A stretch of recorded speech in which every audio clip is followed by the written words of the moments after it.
مسئلہ نمبر 8 تورک. تورک کیا ہے؟ آدمی اپنی سرین پر آخری اتحیات میں بیٹھے، یعنی دوسرے اتحیات میں آدمی بیٹھے تو کس پہ بیٹھے؟ اپنی ہپس پہ بیٹھے. سرین اس کو کہتے ہیں، آپ کرسی پہ جس پہ بیٹھتے ہیں اس کو سرین کہتے ہیں. آپ کرسی پہ بیٹھیں تو وہ آپ کی ورک اس کو کہتے ہیں، اعلی ورکی ہی. تو اسی پر سے لفظ بنا ہے تورک، کہ آدمی اپنی ہپس پر یا سرین پر بیٹھے، پچھلا حصہ جو کرسی پہ بیٹھتے ہیں ہم لوگ اس کو کہتے ہیں. محمد ابن عمرو ابن عطا اس کی دلیل کیا ہے؟ محمد ابن عمرو ابن عطا کہتے ہیں انه كان جالسا مع نفر من اصحاب النبي صلی اللہ علیہ وسلم، وہ اللہ کے نبی صلی اللہ علیہ وسلم کے صحابہ کے ساتھ بیٹھے ہوئے تھے. فذكرنا صلاة النبي صلی اللہ علیہ وسلم، تو ہم نے اللہ کے نبی صلی اللہ علیہ وسلم کی نماز کا تذکرہ کیا.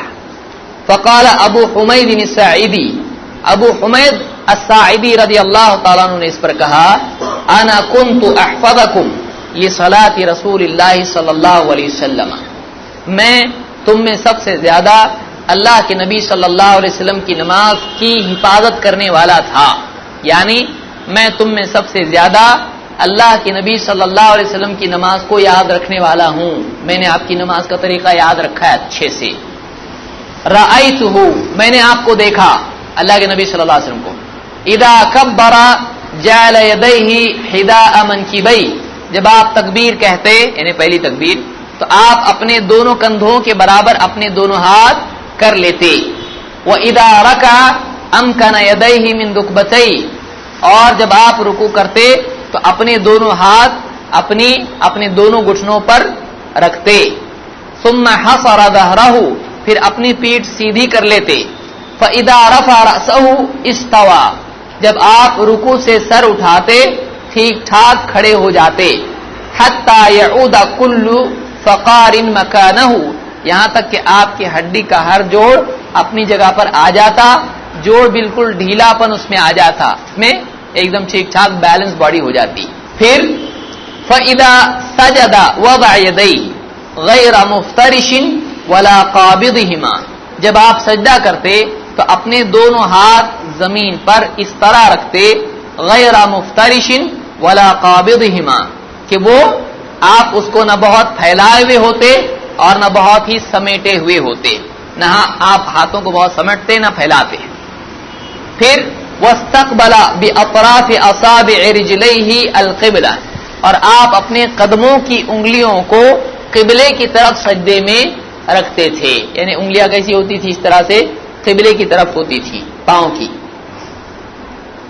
فَإِذَا جَلَسَ فِي الرَّكْعَتَيْنِ، جب دو رکعتوں پر آپ بیٹھتے پہلے اتحیات میں، جَلَسَ عَلَى رِجْلِهِ الْيُسْرَى، آپ اپنے بائیں قدم پر بیٹھتے تھے. وَنَصَبَ الْيُمْنَى، اور دائیں قدم کو کھڑا کرتے، جیسے آج ہم بیٹھتے ہیں دائیں قدم کو کھڑا کر دیتے ہیں. وَإِذَا جَلَسَ فِي الرَّكْعَةِ الْآخِرَةِ، اور جب آپ آخری رکعت میں بیٹھتے یعنی دوسرے اتحیات میں، قدم رجلہ الیسرى ونصب الاخرى، آپ اپنے بائیں پاؤں کو باہر نکال دیتے اور آپ دائیں قدم کو کھڑا کر دیتے. وقعد علی مقعدتہ، اور آپ اپنی مقعد پر بیٹھ جاتے. اس حصے کو کیا کہتے ہیں؟ مقعد، جس پر آدمی بیٹھتا ہے. تو آپ مقعد پر بیٹھ جاتے اور بایاں پاؤں باہر نکال لیتے اور سیدھا پاؤں اس طرح سے، یعنی اس کے پیچھے سے اس طرح سے پاؤں نکل جاتا تھا اور سیدھا پاؤں اس طرح سے آپ کا قدم ایسا کھڑا ہوتا تھا. اس حالت کو کیا کہتے ہیں؟ تورک. اس حدیث کو روایت کیا ہے امام البخاری نے کتاب الاذان میں.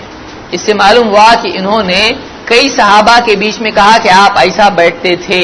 کسی نے بھی یہ نہیں کہا کہ یہ ایسا نہیں، ایسا بڑھاپے کی وجہ سے بیٹھتے تھے یا ایسا نہیں بیٹھتے تھے، کسی نے بھی نہیں کہا.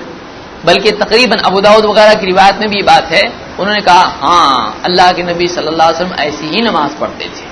اس سے معلوم ہوا کہ تورک کیا ہے؟ اللہ کے نبی صلی اللہ علیہ وسلم کی سنت ہے. کون سے علماء اس کے قائل ہیں؟ شمس الحق عظیم آبادی رحمۃ اللہ علیہ فرماتے ہیں عون المعبود میں، جو ابو داؤد کی شرح ہے سنن ابی داؤد کی، وَإِلَيْهِ ذَهَبَ الشَّافِعِي وَأَحْمَدُ بن حنبل وَإِسْحَاقُ، یہی قول ہے، اسی طرف گئے ہیں امام الشافعی، احمد ابن حنبل اور اسحاق ابن راہوی. یعنی دو امام شافعی اور احمد، ان کا یہی قول ہے کہ تورک کرنا چاہیے. وَكَانَ مَالِكٌ يَذْهَبُ إِلَى الْقُعُودِ فِي التَّشَهُدِ الْأَوَّلِ وَالْآخِرِ سَوَاءً بِحَيْثُ أَنْ يَكُونَ وَرِكَهُ وَلَا يَقْعُدُ عَلَى بَطْنِ قَدَمِهِ فِي الْقَعْدَةِ الْأُولَى وَكَذَلِكَ يَقْعُدُ بَيْنَ السَّجْدَتَيْنِ. امام مالک کہتے ہیں کہ پہلے تحیات میں تشہد میں بھی تورک کرنا ہے، دوسرے میں بھی تورک کرنا ہے. یہ ڈبل بول رہے ہیں، یعنی یہ بھی اس کے قائل ہیں کہ تیسری رکعت یعنی تیسری اور چوتھی رکعت میں تحیات میں دوسرے میں کیا کرنا ہے؟ تورک کرنا ہے، پلس پہلے میں بھی کرنا ہے اور دو سجدوں کے بیچ میں بھی کرنا ہے. یہ کون کہہ رہا ہے؟ امام مالک. تو معلوم ہوا کہ آخری التحیات میں تورک کرنے کے قائل کتنے امام ہیں؟ امام احمد، امام شافعی اور امام مالک. تین امام کہہ رہے ہیں کہ تورک کرنا چاہیے. جب ہم کہہ رہے ہیں کہ امام برحق ہیں، آپ بتائیے یہ 3 برحق نہیں ایک ہی برحق ہے، یہ بات تو غلط ہوئی، ظلم ہوئی. اور میجورٹی اتنے سب کیا پاگل ہیں؟ تو تینوں کے تینوں کہہ رہے ہیں، تو ان کو کیا معلوم نہیں تھا؟ لیکن ہم نے کسی ایسی شخصیت کو دلیل نہیں بنایا جس کو اللہ تعالیٰ نے دلیل نہیں بنایا. ہم اماموں کے کہنے کی وجہ سے نہیں کہہ رہے ہیں، ہم اللہ کے نبی صلی اللہ علیہ وسلم کے قول و عمل کی وجہ سے کہہ رہے ہیں، صحابہ کے بتانے کی وجہ سے کہہ رہے ہیں.